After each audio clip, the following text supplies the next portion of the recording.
Captain Sarah Chun stood on the bridge of the exploration ship Endeavour and watched the stars through the big window. After 6 months of traveling through empty space, they had finally reached the edge of what humans called known space. But today something was different.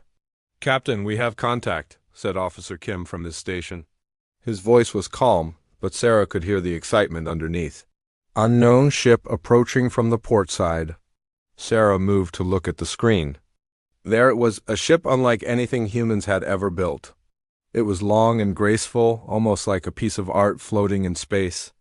The hull seemed to shine with its own light, and it moved without any visible engines or thrusters. "How big is it?" Sarah asked. "About twice our size," Kim replied. "But Captain, the strange thing is we cannot detect any energy signatures. It is like the ship is not even there, except we can see it." Sarah felt her heart beat faster.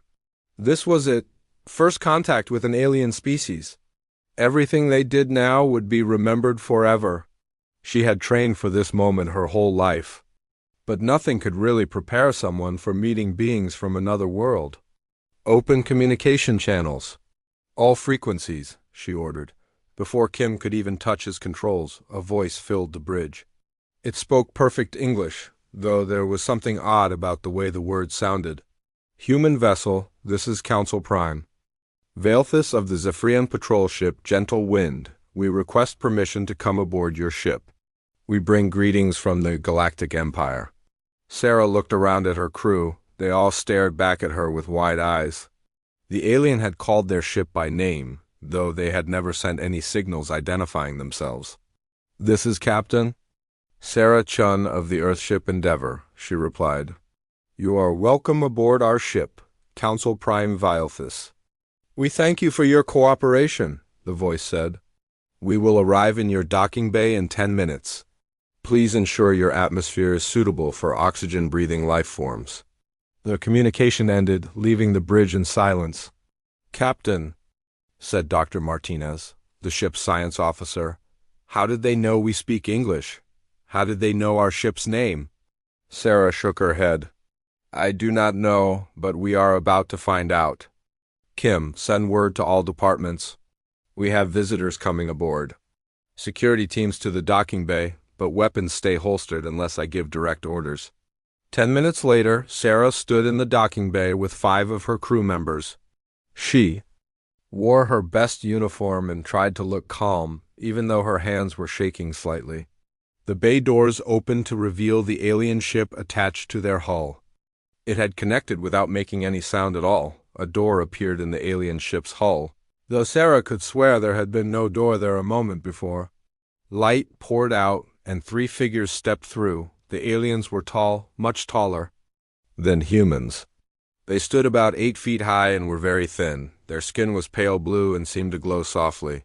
They had 4 arms instead of 2, and their faces were long and narrow with large, dark eyes.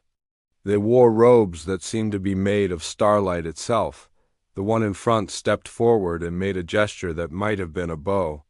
"I am Council Prime Valthus," he said. His mouth did not move when he spoke, but somehow the words appeared. In Sarah's mind, in perfect English, "These are my companions, Sub-Council Zeleth and Navigation Prime Corvin. We bring you greetings from the Galactic Empire and an offer of great importance to your species." Sarah tried to hide her amazement. "Welcome aboard the Endeavour, Council Prime Valthus. I am Captain Sarah Chun. This is Dr. Martinez, Officer Kim, Engineer Torres, Security Chief Davis, and Communications Officer Park." Valthus looked at each human in turn, his large eyes studying them carefully. "You are younger than we expected," he said. "But this is not unusual for developing species." "Developing species?" asked Dr. Martinez. "Yes," Valthus replied. "Your people have only recently discovered faster-than-light travel. This makes you what we call a developing species. You are like children who have just learned to walk." Sarah felt a flash of anger at the comparison, but she kept her voice level. "We have been traveling in space for over a century, Council Prime." "Indeed," Valthus said, and Sarah could hear something like amusement in his mental voice. "Chemical rockets and fusion drives. Very impressive for a young species. We were quite surprised when our sensors detected your primitive engines at the edge of Imperial space. Engineer Torres stepped forward. Primitive? Our fusion drives can push us to nearly 10% of light speed. The three aliens looked at each other, and Sarah was sure she heard them laugh, though no sound came from their mouths. Of course, Valethus said kindly. And this is very good progress for your species. Some civilizations take much longer to achieve fusion power. You should be proud. Sarah realized that the aliens thought human technology was much less advanced than it actually was. The Endeavour was using old-style fusion drives because they were reliable for long exploration missions. Humanity had much better technology, but they did not put it on exploration ships. Please, Valethus continued, let us go somewhere comfortable, where we can discuss the Empire's offer to your species. Sarah led them to the ship's main conference room. The aliens moved gracefully, barely seeming to touch the floor. When they sat down, they did so without making any sound at all. The Galactic Empire has existed for over 10 million years, Valethus began. We have brought peace and order to more than 50,000 worlds and hundreds of different species. When a new species like yours develops space travel, we offer them the chance to join our great civilization. What would that mean for humanity? Sarah asked. Protection, Valethus said. The galaxy is a dangerous place filled with hostile forces and deadly technologies that young species cannot handle. The Empire would move your people to safe worlds in the agricultural sector of the galaxy's outer arm. There, you would be protected from these dangers while you continue to develop at your own pace. Dr. Martinez leaned forward. Agricultural sector? Yes, Sub-Council Zeleth spoke for the first time. Your species shows great promise for food production. The Empire always needs more agricultural worlds. You would be given beautiful planets with good soil and perfect weather. Your people would be very happy there. And if we prefer to stay on Earth? Sarah asked. The three aliens exchanged glances again. That would not be wise, Valethus said. Earth is located in a region of space that contains many dangers. There are ancient weapons left behind by dead civilizations, hostile species that attack without warning, and technologies that could destroy your entire world by accident. But we have defenses, Officer Kim said. Nuclear weapons? Valethus asked gently. Perhaps some primitive energy shields? These would not protect you from the real dangers of the galaxy. There are species out there with weapons that can destroy stars. There are machines that can turn entire planets into dust in minutes. Navigation Prime Corvin spoke up. We have seen many young species try to remain independent. It never ends well. The lucky ones ask for our protection before they are destroyed. The unlucky ones. He did not finish the sentence. Sarah felt her crew's tension growing. These aliens were being polite, but their message was clear: join the Empire or face destruction. How long do we have to decide? She asked. 1 standard galactic year, Valethus replied. That is about 14 of your months. This should give your leaders enough time to understand the wisdom of accepting our protection. The alien reached into his robes and pulled out a small crystal that glowed with soft blue light. This contains all the information your people will need. Details about the agricultural worlds, transportation arrangements, and the benefits of imperial citizenship. It also contains our communication codes so your leaders can contact us with their decision. Sarah took the crystal. It felt warm in her hand and seemed to pulse like a heartbeat. What happens if we refuse? She asked. The three aliens became very still. For a moment, Sarah thought they had stopped breathing, if they breathed at all. Young Captain, Valethus said finally, that would be very unwise. The Empire has protocols for dealing with species that refuse our protection. These protocols exist to maintain order and prevent chaos from spreading throughout the galaxy. What kind of protocols? Dr. Martinez asked. The kind that ensure galactic stability, Zeleth replied. But there is no need to discuss such unpleasant possibilities. Your species seems intelligent. We are sure you will make the right choice. Valethus stood up and the other two aliens followed. We must return to our ship now. Our patrol has other duties to perform. Captain Chang, it has been an honor to meet you and your crew. You should be proud to be the first humans to make contact with the Galactic Empire. Sarah stood as well. The honor was ours, Council Prime.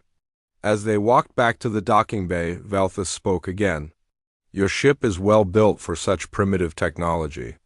Your people show good engineering skills for their level of development. This will serve you well in your new agricultural role.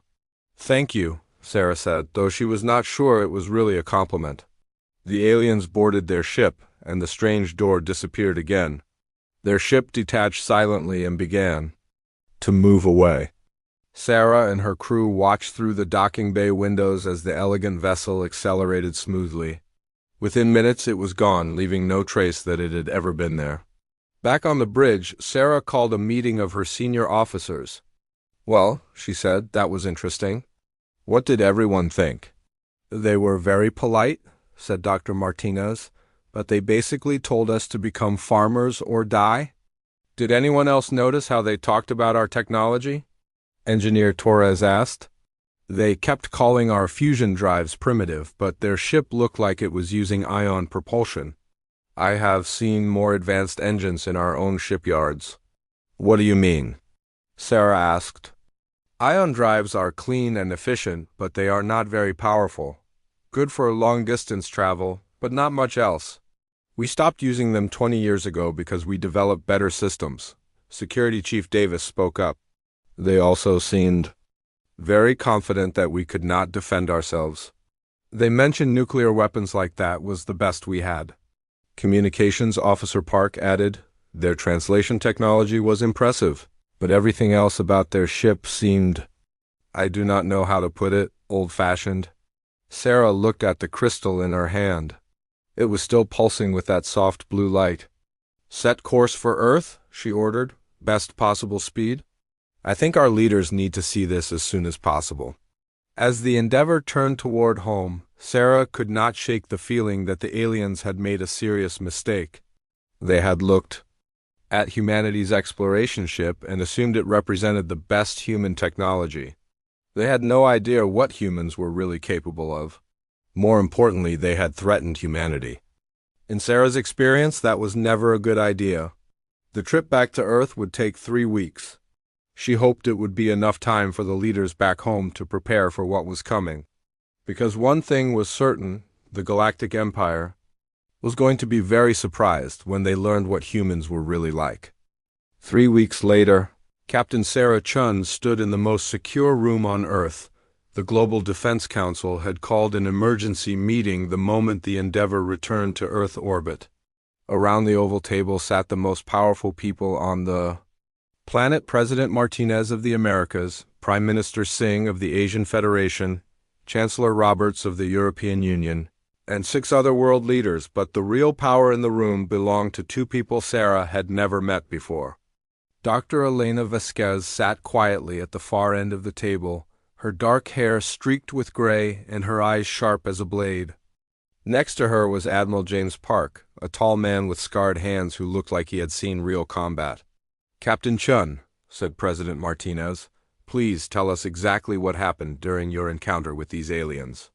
Sarah repeated her story for the 5th time since returning to Earth. She described the Zephyrians, their ship, and their offer to relocate humanity to agricultural worlds. When she finished, the room was silent for a long moment. 14 months, said Chancellor Roberts. They gave us 14 months to abandon our home and become space farmers. Or face their protocols for maintaining galactic stability, Sarah added. They made it very clear that refusing was not really an option. Dr. Vasquez spoke for the first time. Her voice was calm and precise. Captain, you mentioned that your crew thought their technology seemed outdated. Can you explain what you mean? Sarah looked around the table. These people clearly knew something she did not. My engineer said their ship appeared to use ion propulsion. He said we stopped using ion drives 20 years ago because we developed better systems. What else did you observe about their capabilities? They had some kind of translation technology that let them speak directly into our minds. Their ship could connect to ours without making any sound. But overall, They seemed very confident that our nuclear weapons and primitive energy shields could not protect us from galactic threats. Admiral Park leaned forward. Did they scan your ship? I assume so. They knew our ship's name and that we spoke English before we told them. Dr. Vasquez and Admiral Park exchanged a look that Sarah could not read. Captain Chun, Dr. Vasquez said, what I'm about to tell you is classified. At the highest levels. You will need to sign several documents before leaving this room. Do you understand? Sarah nodded, though her heart was beating faster. The ship you took to the edge of human space was deliberately chosen for that mission, Dr. Vasquez continued. The Endeavour uses fusion drives and carries only basic defensive systems. It represents the level of technology we want other species to think we have achieved. I do not understand, Sarah said. Admiral Park spoke up. Captain, what do you know? About the Solar Defense Fleet? I know it exists. I know it protects Earth and the colonies. But I have never seen any of the ships. That is because you were not supposed to see them, Admiral Park said. The Solar Defense Fleet operates ships that are very different from the Endeavour. Dr. Vasquez, would you like to explain? Dr. Vasquez touched a control panel built into the table. The lights dimmed, and a holographic display appeared above the table center. It showed a ship that made Sarah's breath catch in her throat. The ship was massive, at least 10 times larger than the Endeavour.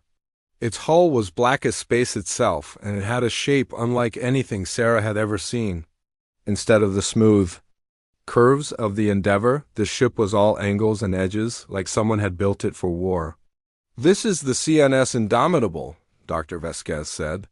Flagship of the Solar Defense Fleet. It is powered by a controlled quantum tunnel drive that can move the ship from Earth to Jupiter in 37 minutes. Sarah stared at the hologram. 37 minutes? That should be impossible. The Zephyrians think so too, Admiral Park said with a slight smile. Their ion drives need about 6 hours to make the same trip. Dr. Vasquez touched another control, and the display changed to show the ship's internal structure. The Indomitable carries weapons that can destroy a moon-sized asteroid in a single shot. Its shields can absorb the energy from a star and convert it into power for the ship's systems. How long have we had ships like this? Sarah asked. The first quantum tunnel drive was tested 12 years ago, Dr. Vasquez replied. The first combat-ready ship was launched 8 years ago. We now have 47 ships in the solar defense fleet, with more being built every month.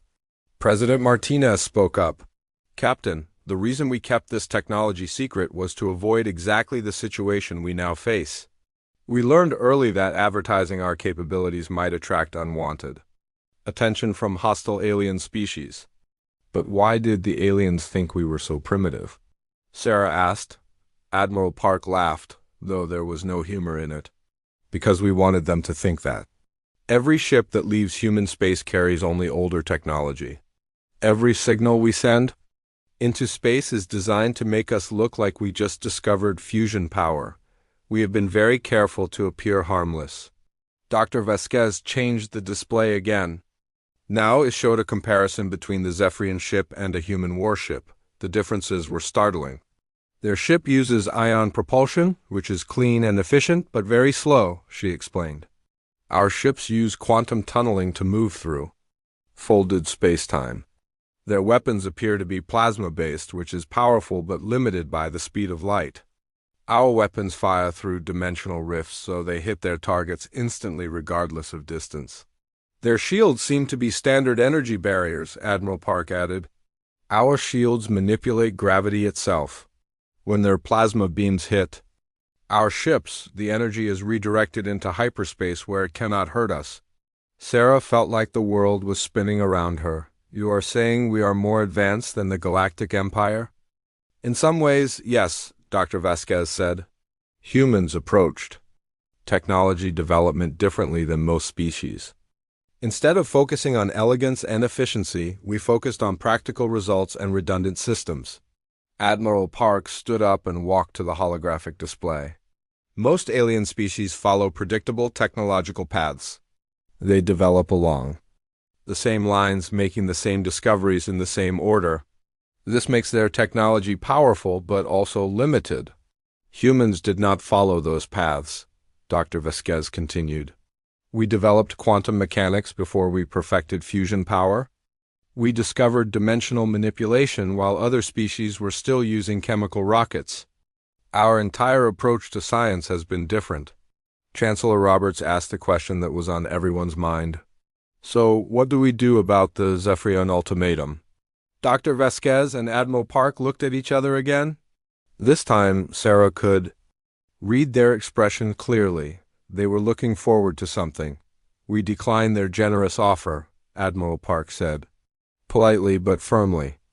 And when they come back with their protocols for maintaining galactic stability? Asked Prime Minister Singh. We show them what human protocols look like, Dr. Vasquez replied. The holographic display changed one more time. Now it showed the entire solar system, with small dots representing every human ship and installation. Sarah counted hundreds of defensive platforms, dozens of warships, and weapon systems she could not even identify. The Zephyrian said there, "Are hostile species out there with weapons that can destroy stars?" Admiral Park said.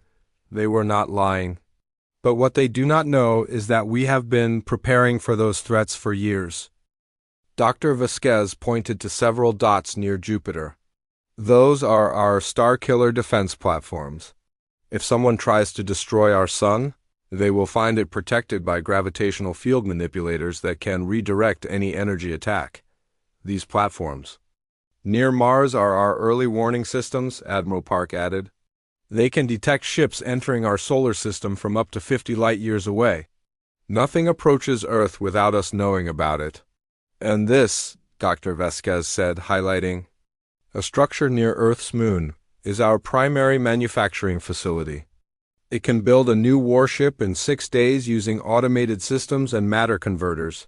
Sarah realized her mouth was hanging open. She closed it and tried to think of what to say. Captain, President Martinez said, we are going to send a response to the Galactic Empire. We want you to deliver it personally. Me? Why? Because you are the one who made first contact, Admiral Park said. In their culture, that makes you our official representative. They will expect to hear from you. Dr. Vasquez handed Sarah a small device that looked like a more advanced version of the Zephyrian crystal. This contains our response to their ultimatum. It is written in their language and follows their diplomatic protocols. What does it say? Sarah asked. That humanity appreciates their offer but prefers to remain independent, President Martinez replied.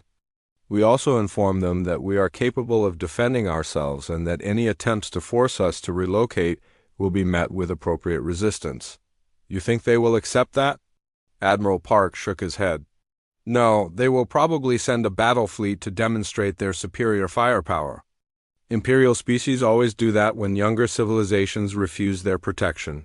And then? Dr. Vasquez smiled, and for the first time, Sarah saw real warmth in her expression. Then we show them that their assumptions about human capabilities were incorrect. We are not going to start a war, President Martinez said quickly. But we are not going to be relocated to agricultural worlds either. Humanity will defend itself if necessary. Over the next hour, Dr. Vasquez and Admiral Park showed Sarah more details about human technology and defensive capabilities. The more she learned, the more amazed she became. Humanity had not just developed advanced technology, they had developed it in secret while making themselves appear harmless to any watching aliens. Why tell me all this now? Sarah asked. Because you are going back out there, Admiral Park said. The Endeavor will carry our response to the Empire, but this time you will not be alone. The holographic display showed Sarah's ship, but now it was surrounded by other vessels. They were much smaller than the warships, but they had the same angular design and black hulls. Escort ships, Dr. Vasquez explained. They will remain invisible until needed, but they will be there. If the Empire decides to demonstrate their displeasure with our response, you will have protection. Invisible? Quantum phase shifting, Admiral Park said. The ships exist in normal space but are shifted slightly out of phase with reality. Nothing the Empire has can detect them. Sarah looked around the table at the world leaders. They all had the same expression, determination mixed with anticipation. You want this confrontation to happen? She realized. Not want, President Martinez. Corrected, but we are prepared for it. Humanity has been isolated in this corner of the galaxy for too long. It is time for the galaxy to learn that we exist, and that we will not be pushed around. Dr. Vasquez leaned forward.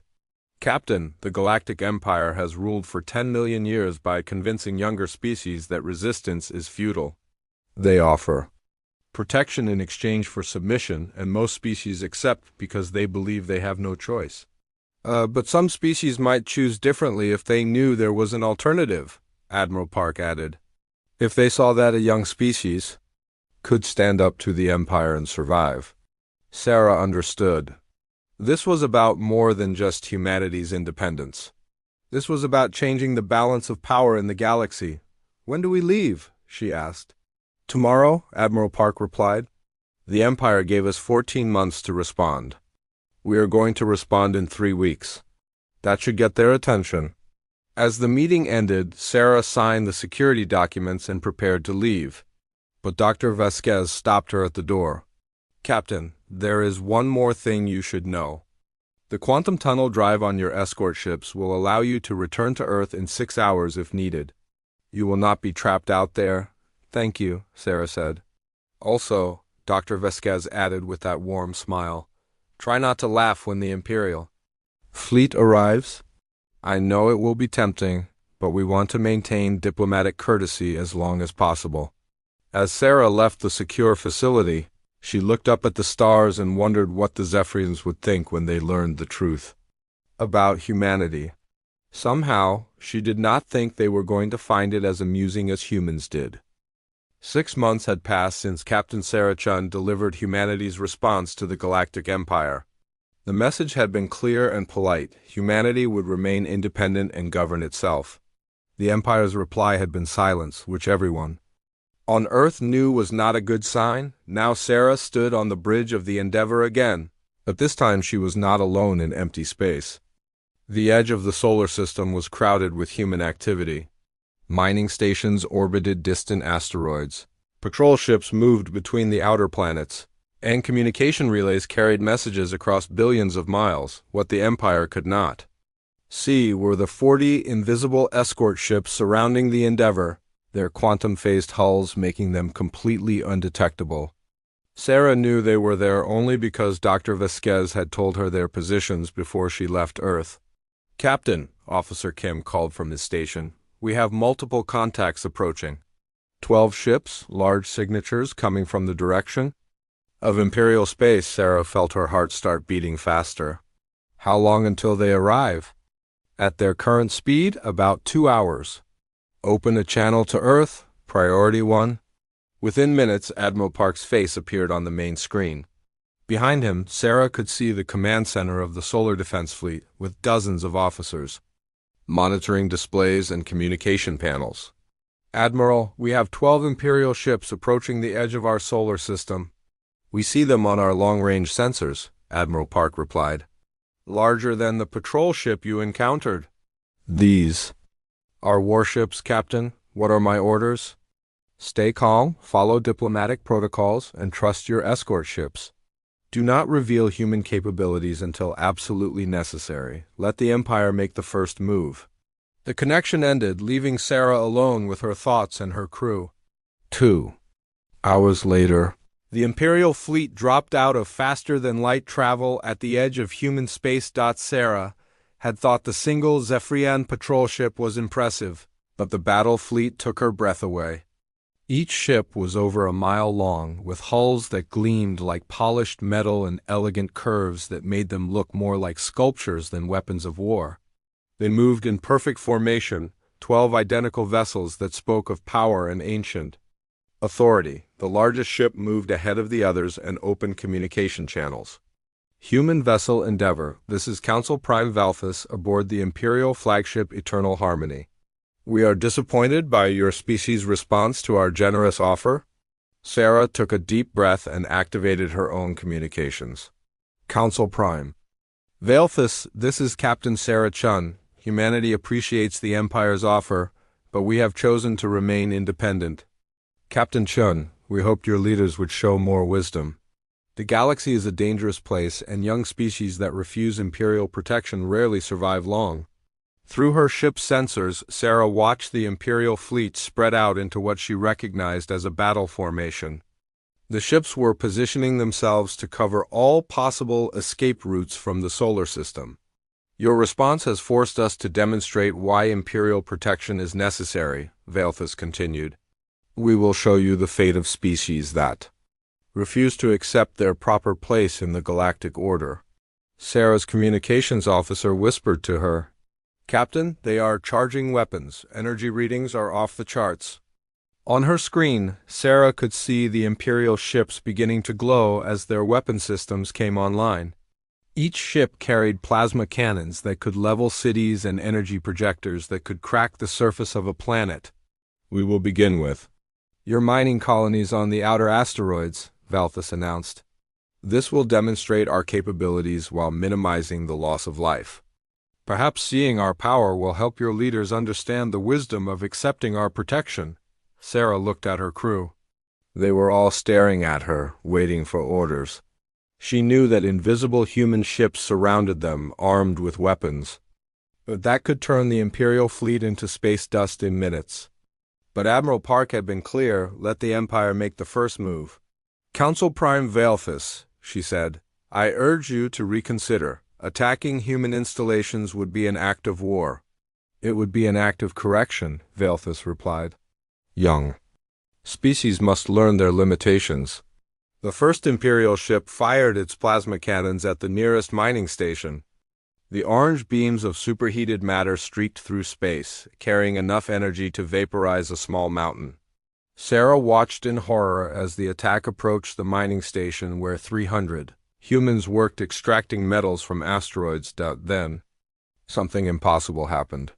The plasma beams simply disappeared. Sarah blinked and looked again. The deadly energy that should have destroyed the mining station was gone, as if it had never existed.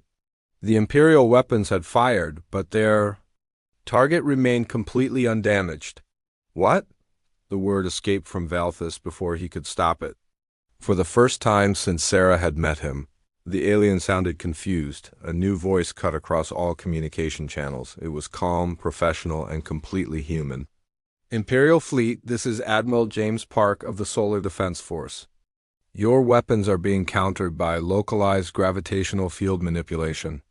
We are bending space-time to redirect your plasma streams into hyperspace. Please cease hostile actions immediately. Sarah could almost feel the shock radiating from the Imperial ships. On her sensors, she watched as they frantically tried to understand what had happened to their weapons. Impossible, Valthus said. No species has that level of gravitational control. Our sensors detect no defense systems around your mining stations. That is because our defense systems operate on principles your sensors cannot detect, Admiral Park replied. This is your only warning. Any further attacks on human installations will be met with appropriate response. The Imperial fleet fired. Again, this time with all 12 ships targeting different human facilities throughout the outer solar system. Plasma beams, particle cannons, and energy projectors all fired at once, creating a light show that could be seen from Earth. Every single attack vanished harmlessly into hyperspace. Council Prime, one of Valthus's officers said over an open channel, our weapons are having no effect.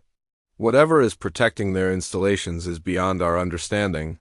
Then we will move closer and use our boarding ships, Valthus ordered. Prepare assault shuttles. We will take control of their mining stations directly.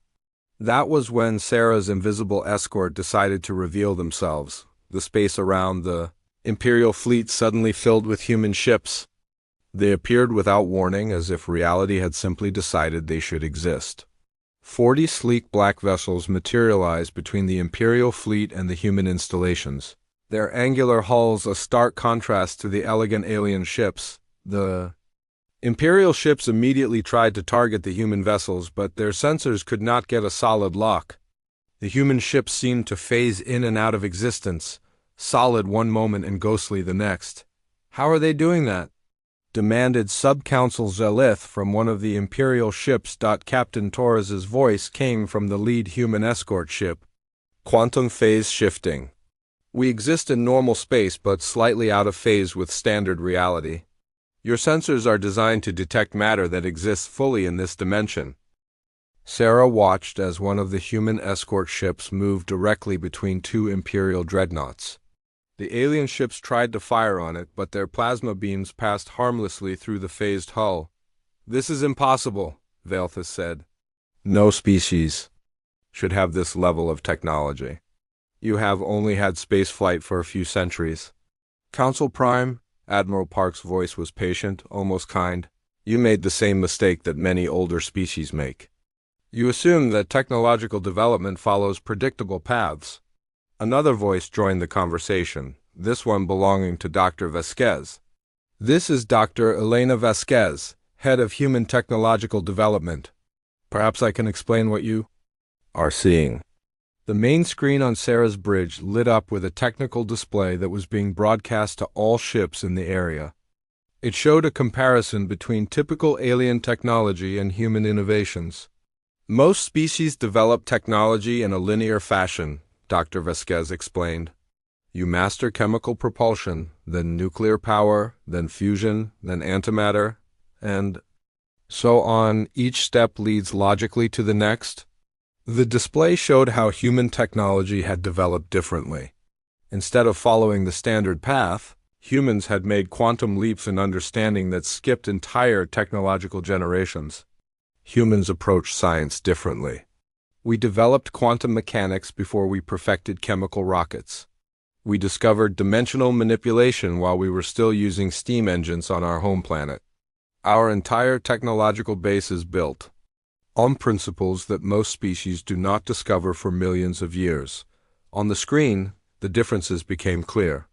While the Empire had spent eons perfecting plasma weapons and ion drives, humans had jumped directly to technologies that manipulated the fundamental forces of reality.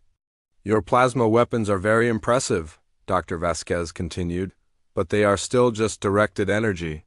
Our defensive systems redirect that energy by folding space around our installations. The energy goes somewhere else entirely." "Your ships are beautiful and efficient," Captain Torres added, "but they are limited by the physics of normal space. Our ships can phase in and out of reality itself." Navigation Prime Corvin spoke up from one of the Imperial ships. "Even if this is true, you are still just one species. The Empire has thousands of member civilizations. You cannot stand against all of us." Admiral Park's voice carried a hint of amusement. "Council Prime Corvin, how many of those thousands of civilizations joined the Empire willingly?" There was a long pause before Valthus answered. "All species are offered the choice to join peacefully. After you demonstrate your superior firepower," Sarah said. "After you show them that resistance is futile." "It maintains order," Zelith protested. "The galaxy has been peaceful for millions of years because of Imperial authority." "Peaceful? For whom?" Dr. Vasquez asked. "For the species that have been relocated to agricultural worlds? For the civilizations that have been reduced to providing raw materials for Imperial use?" Sarah watched the Imperial ships on her sensors. They had stopped trying to attack and were now just floating in space, their weapons powered down. She could imagine the confusion and fear aboard those elegant vessels. "What do you want from us?" Valthus asked finally. "Nothing," Admiral Park replied. "We want you to leave human space and return to your empire. We want you to report that humanity has declined your offer and is capable of defending itself." "And if we refuse?" This time it was Captain Torres who answered. "Then we will show you what human weapons can do when we are not just defending ourselves." One of the human escort ships moved away from the others and approached a large asteroid floating nearby. Sarah watched as the ship fired a single beam of crackling blue energy. The asteroid, which had been roughly the size of a city, simply ceased to exist. There was no explosion, no debris field. One moment it was there, and the next it was gone. "Matter dissolution beam," Dr. Vasquez explained calmly. It breaks down atomic bonds at the quantum level. Very clean, very efficient. The Imperial fleet drew back in formation, clearly shaken by the demonstration. You would attack the Empire? Valthus asked. Only if attacked first, Admiral Park replied. Humanity prefers peace, but we will defend ourselves if necessary. We suggest you report this encounter to your superiors and recommend that they leave us alone. Sarah could see the Imperial ships beginning to power up their faster-than-light drives. The demonstration had clearly convinced them that humanity was not the harmless species they had thought. This is not over, Valthus said. The Empire has dealt with rebellious species before. Council Prime, Sarah said, I suggest you think carefully about your next move. You came here expecting to intimidate a primitive species into submission. Instead, you found a civilization that can make your weapons useless and your ships invisible to your sensors. What does that tell you about our other capabilities? The Imperial flagship was the first to jump to faster-than-light travel, followed quickly by the rest of the fleet. Within minutes, the edge of human space was quiet again. Well done, Captain, Admiral Park said over the communication channel. Return to Earth for debriefing. As the Endeavour turned toward home, Sarah looked out at the stars and wondered what the Empire's next move would be. She suspected that humanity had just changed the balance of power in the galaxy, whether they wanted to or not. The invisible escort ships vanished again, returning to their patrol routes throughout the solar system. To any watching sensors, it would appear that humanity had defeated an Imperial battle fleet with a single exploration ship. Sarah smiled as she realized that the Empire's biggest mistake had been underestimating humanity. It was a mistake they would not make again, but by then it might be too late to matter. 2 weeks after the Imperial fleet retreated from human space, Captain Sarah Chun received new orders that surprised her. Instead of returning to exploration duties, she was assigned to command the CNS Indomitable, the flagship of the Solar Defense Fleet. The massive warship was unlike anything she had ever seen, and walking through its corridors made her feel like she was inside a living weapon. Dr. Elena Vasquez met her in the ship's main briefing room. The walls were covered with displays showing the entire galaxy, with thousands of points of light representing different star systems and civilizations. Captain, Dr. Vasquez said, we have a problem. 3 days ago, our long-range sensors detected a massive Imperial fleet gathering at the edge of their space.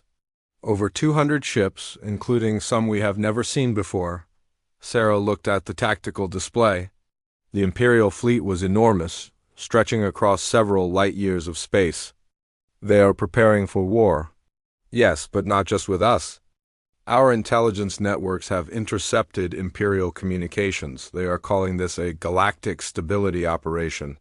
They plan to make an example of humanity that will prevent other species from getting similar ideas about independence. Admiral Park's image appeared on the main screen from his command center on Earth. Captain Chun, the situation has become more complex than we expected. The Empire is not just sending warships. They are mobilizing their entire military structure. What does that mean? Sarah asked. Dr. Vasquez touched a control in the display. Change to show different types of Imperial ships. These are planet crackers, ships designed to break apart entire worlds. These are stellar manipulators that can cause stars to go supernova. And these, she pointed to the largest ships, are what the Empire calls extinction fleet vessels. Sarah felt cold. Extinction fleet? Ships designed to completely sterilize solar systems, Admiral Park explained. The Empire has used them only 3 times in their history against species that they considered threats to galactic order. They are going to try to destroy our entire solar system? That appears to be their plan, Dr. Vasquez said. But they are making a mistake. They still think we are a normal species with normal technology. They are preparing to fight the war they understand, not the war we are capable of. Sarah walked to the main display and studied the Imperial fleet. Even with humanity's advanced technology, 200 warships was a massive force. What are our chances? Better than you might think, Admiral Park replied. Dr. Vasquez, show her the full picture. The display changed again, and Sarah gasped. The galaxy was covered with small blue dots that she had not noticed before.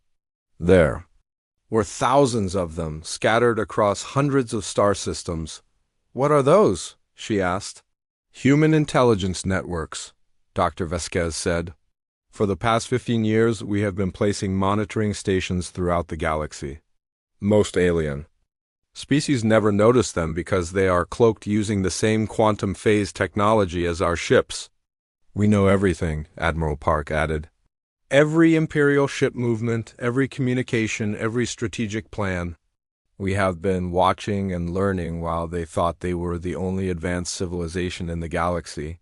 Sarah realized the scope of what she was seeing. "You have been preparing for this war for 15 years.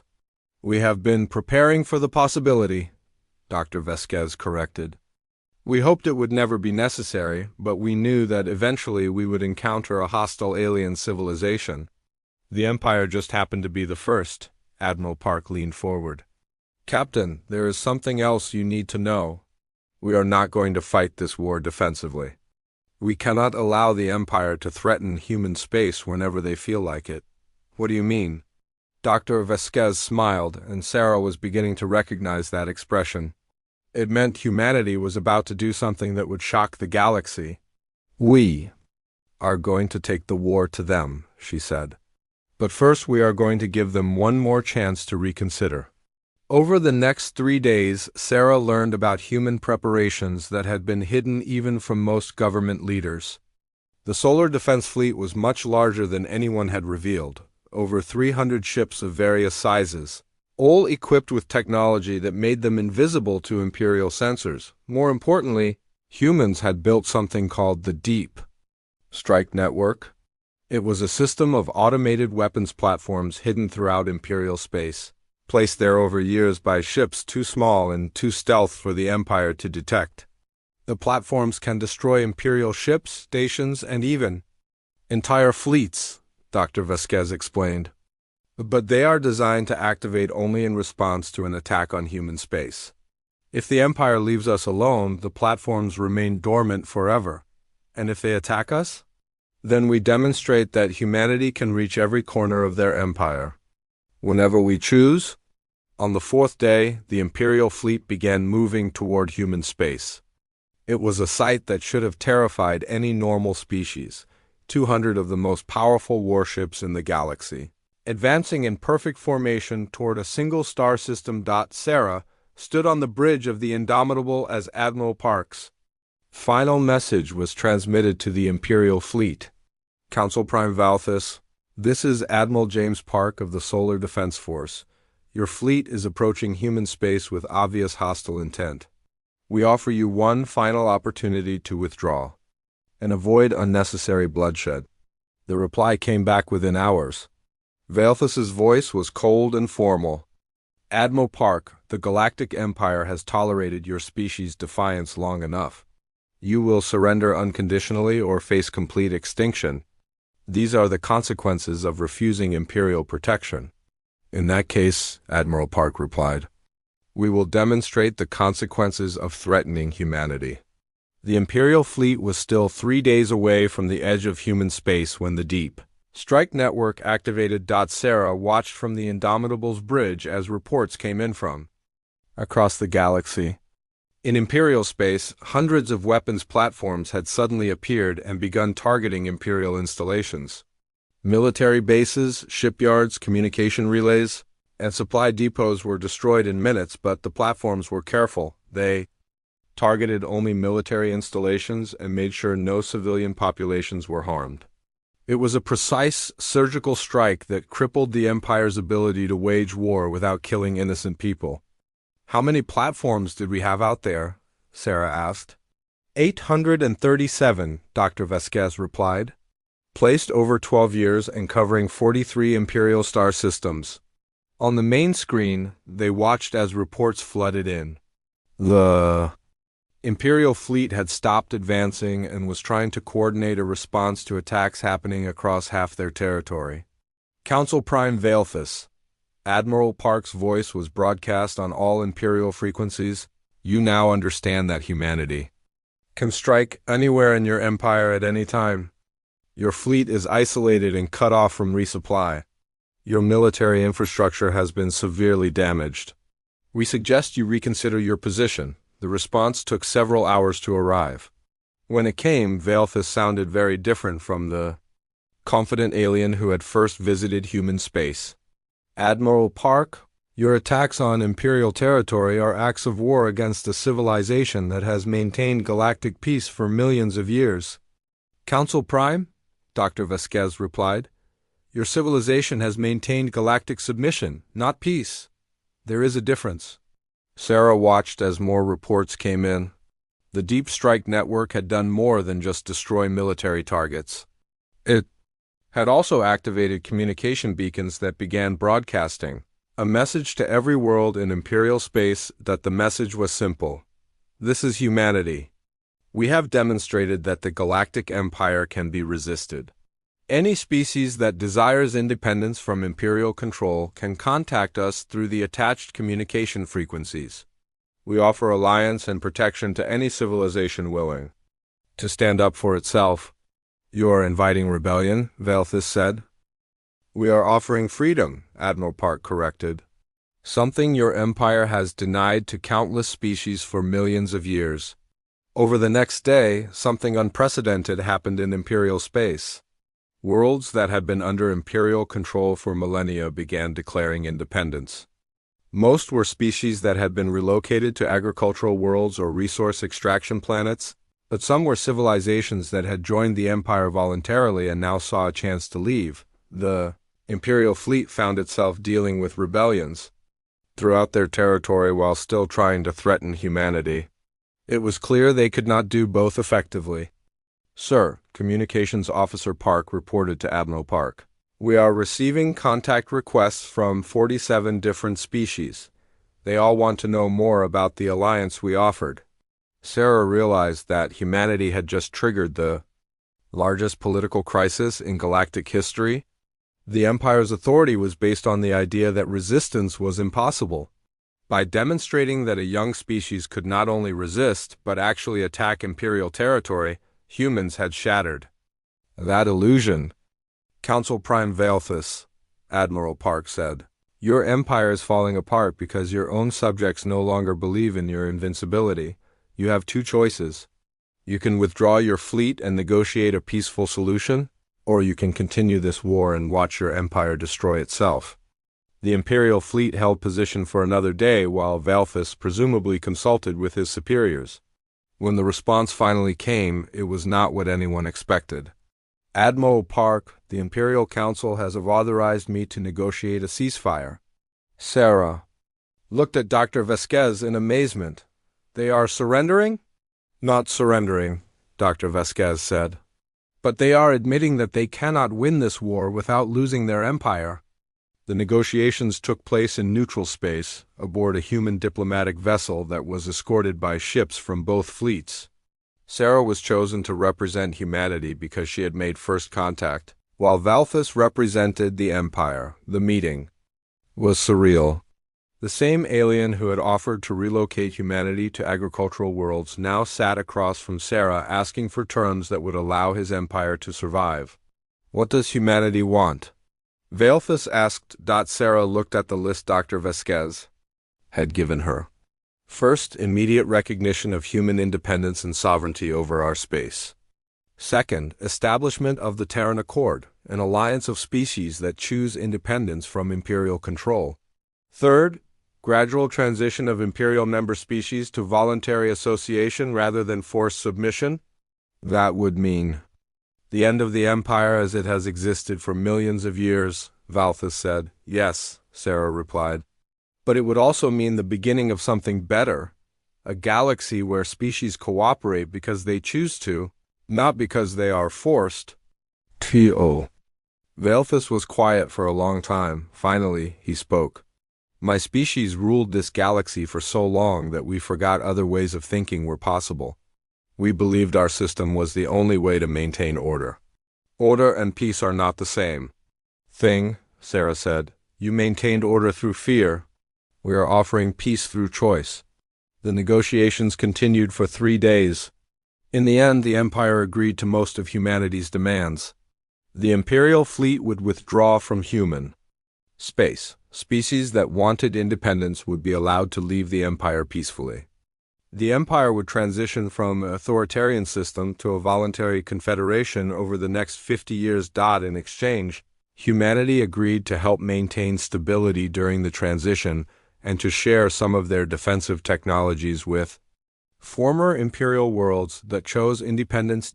As the agreements were signed, Valthus looked at Sarah with something that might have been respect. "You realize what you have done?" he asked. "We defended ourselves," Sarah replied. "You have changed the galaxy forever. Nothing will ever be the same." Sarah smiled. That was the idea. As the Imperial fleet departed human space, Sarah stood on the bridge of the Indomitable and watched them go. The ships that had come to destroy humanity were now returning to their empire with news that would reshape galactic civilization. Dr. Vasquez joined her at the observation window.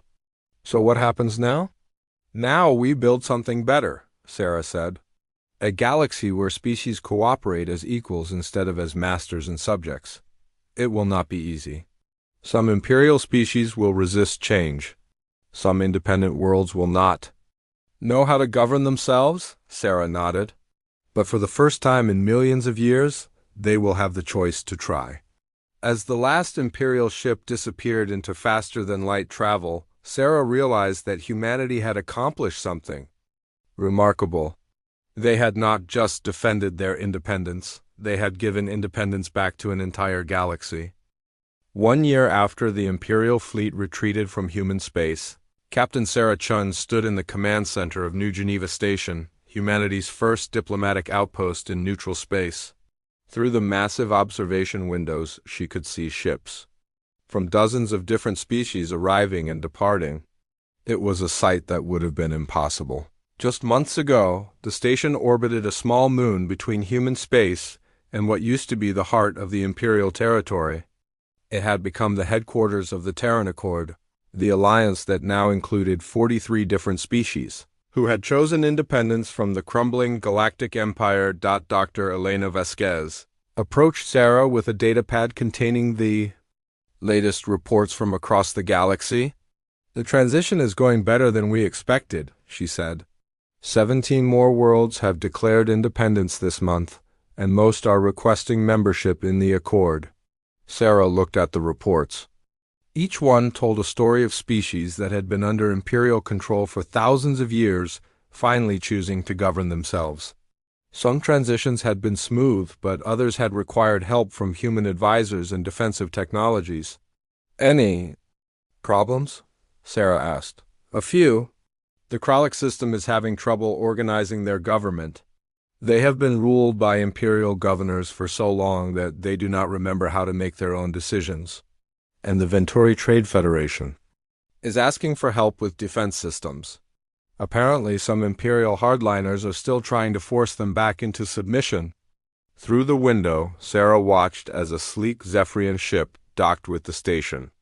Council Prime Valthus had become an unlikely ally, working with humanity to help other species through the transition to independence. His own people had embraced the change, combining their natural elegance with human innovations to create technologies that neither species could have developed alone. "The Zephyrians are here for the monthly council meeting," Dr. Vasquez noted. "Valthus says he has news about the Imperial core worlds."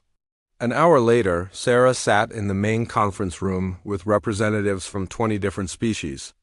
The diversity was amazing, beings of every size, shape, and color imaginable. Some breathed oxygen like humans, others required different atmospheric mixes. Some communicated through sound, others through light patterns or electrical fields. What they all had in common was their choice to be independent. Valthus stood at the head of the table, his tall form graceful as always. "Friends, I bring news from the Imperial core worlds. The transition there is accelerating faster than anyone expected." He activated a holographic display that showed the central region of the galaxy, what had once been solid Imperial territory. was now a patchwork of independent worlds, voluntary confederations, and small alliances. The Imperial Council has officially dissolved itself, Velthus announced. The remaining Imperial worlds have formed the Central Galactic Union, a voluntary association based on the principles of the Terran Accord. Sarah felt a mix of satisfaction and amazement. The empire that had ruled the galaxy for millions of years had transformed itself in less than 12 months. "What about the hardliners?" asked Captain Jala, a reptilian being whose species had been among the first to join the Accord. "We know some Imperial factions still believe in the old ways." "They exist," Velthus admitted, "but they are a small minority now. Most Imperial species have seen the benefits of voluntary cooperation. Trade is increasing, innovation is accelerating, and conflicts between worlds have actually decreased without the Empire forcing unwilling partners together." Dr. Vasquez leaned forward. "Speaking of innovation, we have completed the first joint research project between human and Zephyrian scientists. The results are remarkable." The holographic display changed to show a new type of spacecraft. It combined the quantum tunnel drives that humans had developed with Zephyrian spatial folding technology and power systems from 3 other Accord species. "This ship can travel from one end of the galaxy to the other in 6 hours," Dr. Vasquez explained. "More importantly, it can carry diplomatic teams, emergency supplies, or defensive systems to any Accord member that needs help." Commander Kess, a crystalline being whose species communicated through harmonic vibrations, spoke up. "The Accord fleet will make it possible to maintain peace without the Empire's threats and intimidation." Sarah looked around the table at the faces of beings who represented dozens of different worlds and ways of thinking. 6 months ago, most of them had been subjects of the Empire, relocated to agricultural worlds or resource extraction planets. Now they were partners in building something entirely new. "There's something else we need to discuss," Sarah said. "Our long-range exploration teams have made contact with species beyond the former Imperial borders. Apparently there are other galactic powers out there, and some of them are not friendly." The room became very quiet. Admiral Park's image appeared on the main screen from his command center on Earth. 3 days ago, our deep space monitoring stations detected a massive fleet approaching from the Andromeda sector, he reported. "Initial analysis suggests they belong to something called the Hegemony. From what we can determine, they are a militaristic alliance that conquers other civilizations and forces them into slavery." Velthus looked concerned. The Empire knew of the Hegemony but avoided contact with them. They are said to be even more ruthless than the Empire ever was. "How large is their fleet?" asked Captain Jala. "Over 1,000 ships," Admiral Park replied. "Much larger than anything the Empire ever assembled. And their technology appears to be different from anything we have encountered." Sarah felt the old familiar tension of an approaching threat. "How long until they reach Accord space?" "At their current speed, about 6 months." Dr. Vasquez looked at the assembled representatives. "This is exactly why the Accord was necessary. No single species, not even humanity, can handle threats of this magnitude alone. But together, with our combined technologies and resources, we have options." Over the next several hours, the Council discussed their response to the hegemony threat. Some representatives wanted to try diplomatic contact. First, others argued for immediate military preparation. A few suggested hiding and hoping the hegemony would pass by their region of space. Sarah listened to the debate and realized how much had changed since her first encounter with the Empire. Instead of one species making decisions for everyone else, dozens of civilizations were working together to find the best solution. "I have a proposal," she said finally. "We do all 3.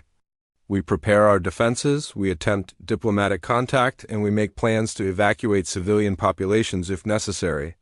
But most importantly, we do it together."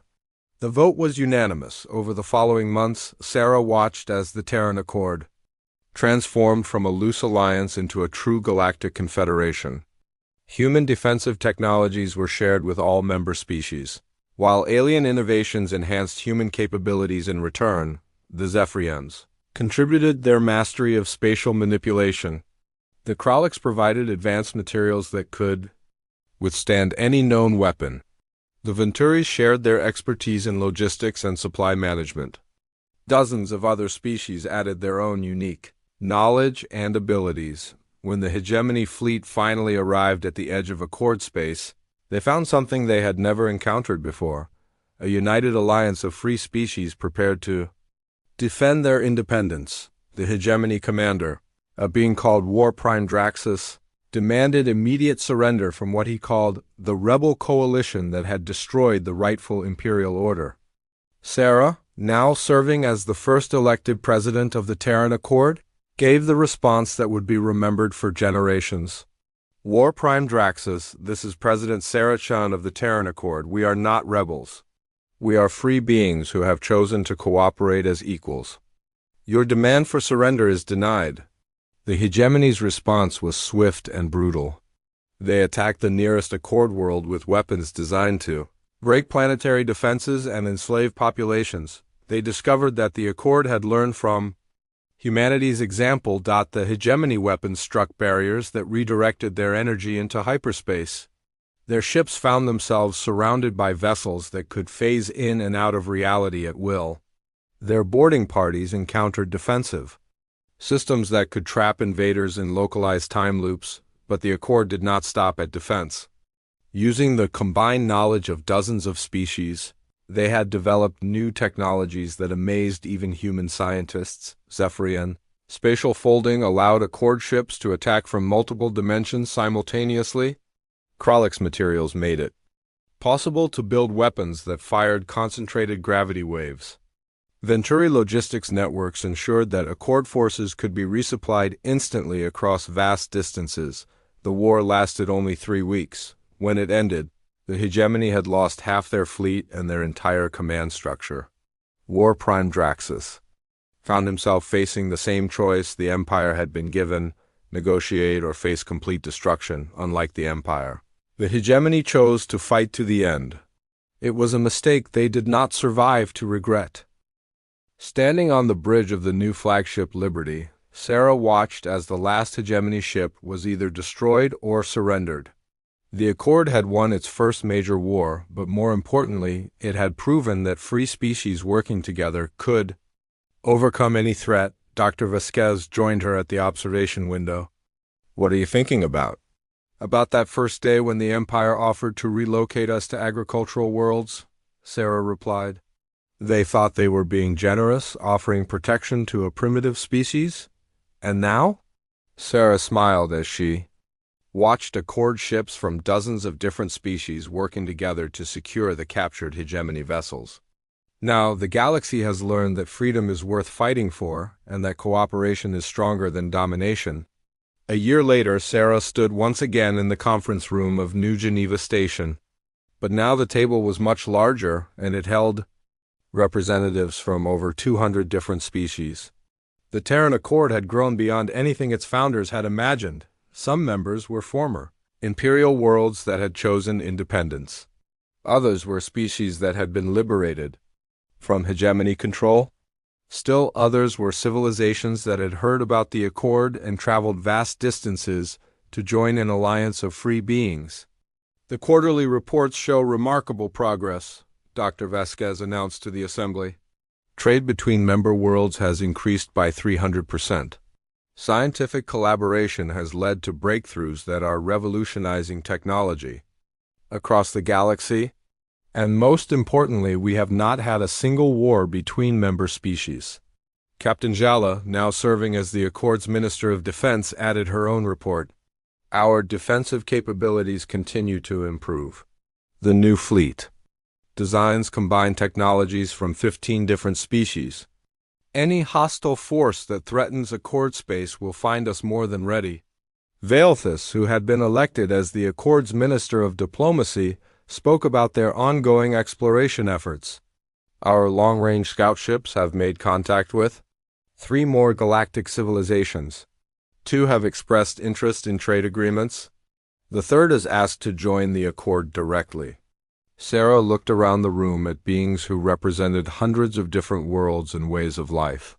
Each species had brought something unique to the Alliance: technologies, perspectives, resources, or simply the experience of surviving in a dangerous galaxy. "When I first met the Empire," she told the Assembly, "they warned us about the dangers of independence.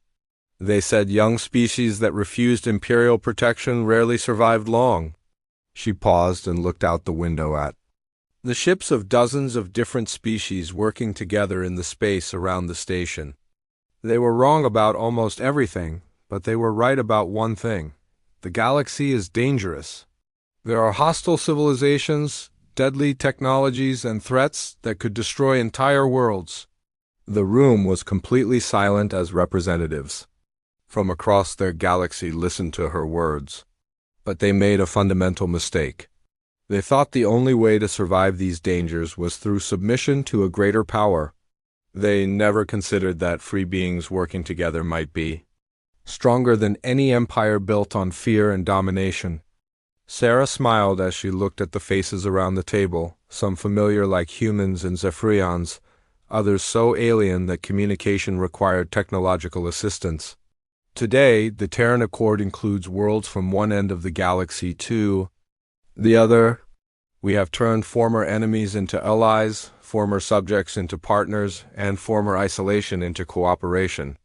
We have proven that freedom is not just worth fighting for, it is worth building something better together. The applause that followed was unlike anything heard before in galactic history. It was the sound of hundreds of different species, with different ways of expressing approval, all celebrating the same idea. That cooperation between equals was stronger than domination by superiors. As the meeting ended and representatives began returning to their ships, Sarah remained at the window, watching the bustling activity around the station. Ships from dozens of worlds carried diplomats, scientists, traders, and explorers to every corner of the galaxy. Dr. Vasquez joined her one last time. "Do you ever wonder what would have happened if we had accepted the Empire's original offer?" Sarah thought about it for a moment. "We would be farmers on some distant agricultural world, growing food for an empire that treated us like children. We would never have discovered what we were truly capable of. And the galaxy? Still living under imperial rule, still believing that submission was the only path to survival." They stood together in comfortable silence, watching as a group of young beings from different species worked together to load supplies onto a ship bound for a newly independent world that needed help establishing its government. "You know what the best part is?" Sarah said finally. "What?" "The Empire was right about one thing.